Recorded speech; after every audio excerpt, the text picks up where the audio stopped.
Now, how can you recognize that you have a sihr or jinn problem? How can you recognize? So that you don't confuse and you're having normal problems, anything happen, you say, oh, this is jinn, this is ayn, someone has made this onto me. And also, if you have that kind of problem, you must know you have it, so you know how to remove it.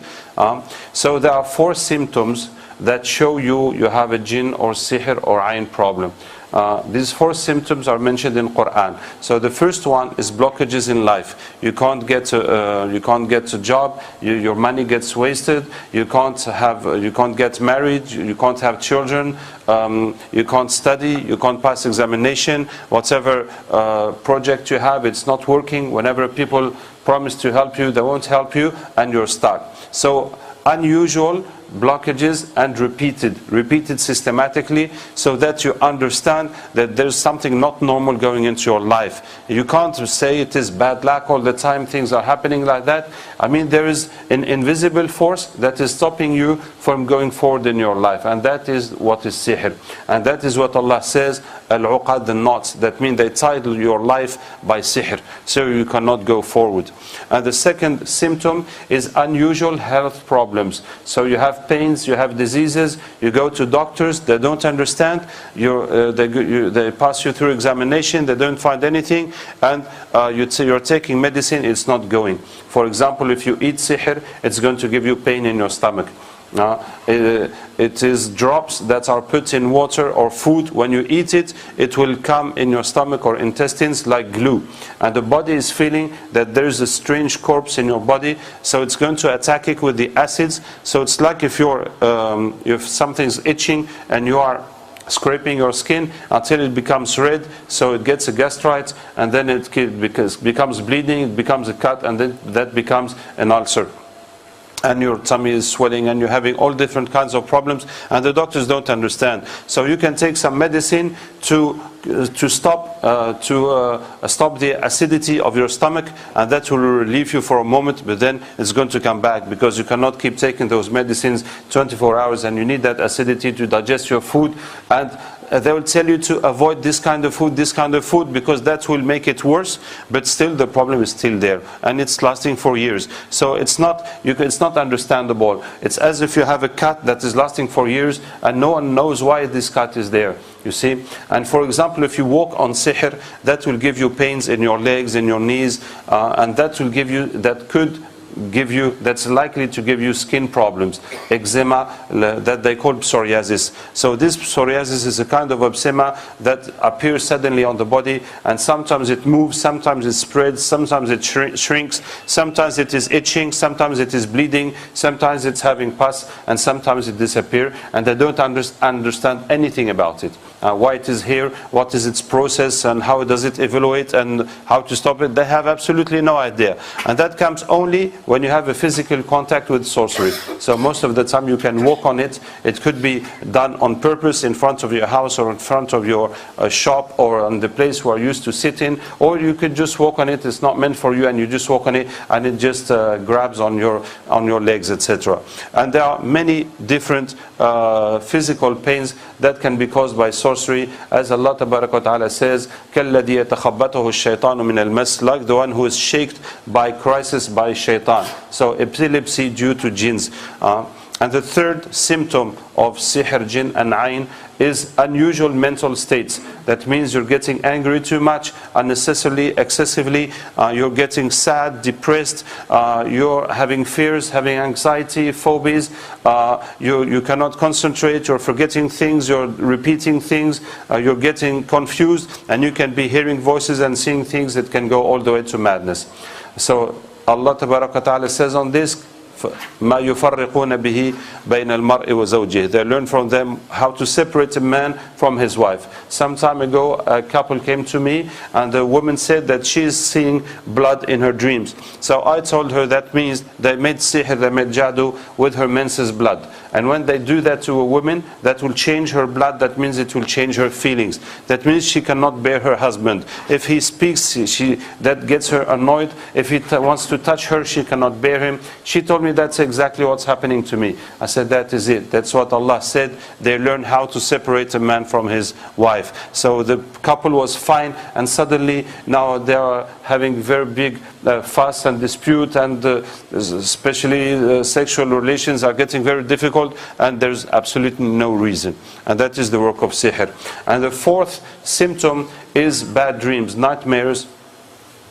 So sihr naturally comes out in your dreams. Also jinns. For example, when they put sihr in a graveyard, that will have the effect of making you become like a dead person. So you're always tired. Even if you sleep as many hours as you can sleep, you will be always tired, and you don't feel any more happiness in life, any interest in things, and you start thinking about death, and you'll be dreaming about dead people. So either dead people, you see them alive, or live people, you see them dead, or you see yourself dead, or you see graves, or you see funerals. So by any means, you see things linked to death.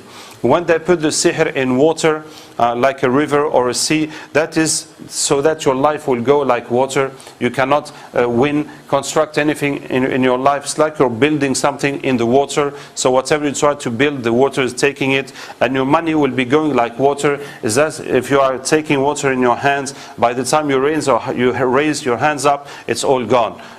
And you will be seeing water in your dreams. So you see rivers, or you see yourself crossing rivers, or falling into water, or you see yourself swimming, or under the rain, or getting drowned. So by any means, you will be seeing water in the dreams. When they put sihr in a high place, like a tree or a mountain, that is meant to take your mentality over reality. So you'll be imagining things, getting confused, having fears, doubting about people, doubting about things.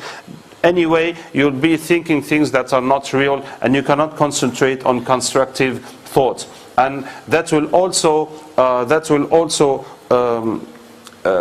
envelop your life, so that you'll be turning around instead of going forward. So you're making effort, and every time you come back to your starting place. So you're going round and round, and years pass, and you didn't move anything in your life. And you will be dreaming of heights, climbing or flying or coming down or falling or being in an airplane, being in a high place, or sleeping just before you sleep. So by any means you'll be dreaming about heights.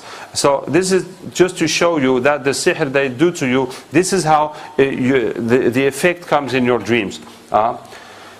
So these are the four symptoms that show you have sihr or jinn or ayn problems.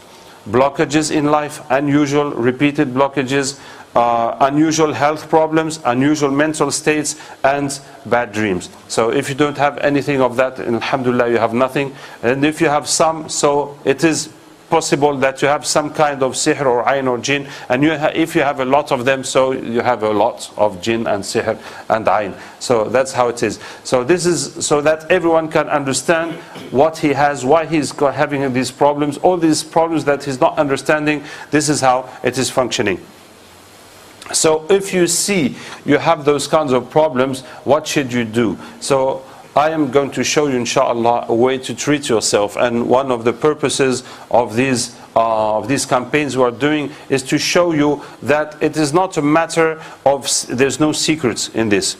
It's not something that is kept by, and you have to be very, very pious man so that Allah will show you by miracles. It's not a matter of miracles and secrets. And I just take the example of sorcerers. People who make sihr, who prepare the sihr to make you eat, to do with your photo, that block your life, that block marriages, that block this. They're not pious men. They don't have miracles. They don't have karamat. They're just evil people, maybe a bit more dumb, less intelligent than normal people. They just give their life to shaitan because they need to do satanic things to get that power of making sihr. And then it's something that you learn and you do, and it works. That's how it goes. And also how to remove that is not such a big deal. You just must understand how it is functioning and with what ayat, how to use to remove it.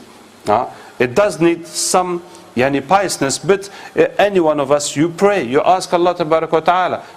I mean, can one say, no, I am too weak to ask Allah, I will ask someone to ask Allah for me. Is that possible? Well, you can ask someone to make dua for you, but you will also make lot and dua for yourself. So that's basically how it works. So these symptoms, so that each one can understand. And you don't need to have some special kashf or some special istikhara or some special thing about it. If you see those symptoms, you understand the reasons. What is making this in your life? So how to deal with that?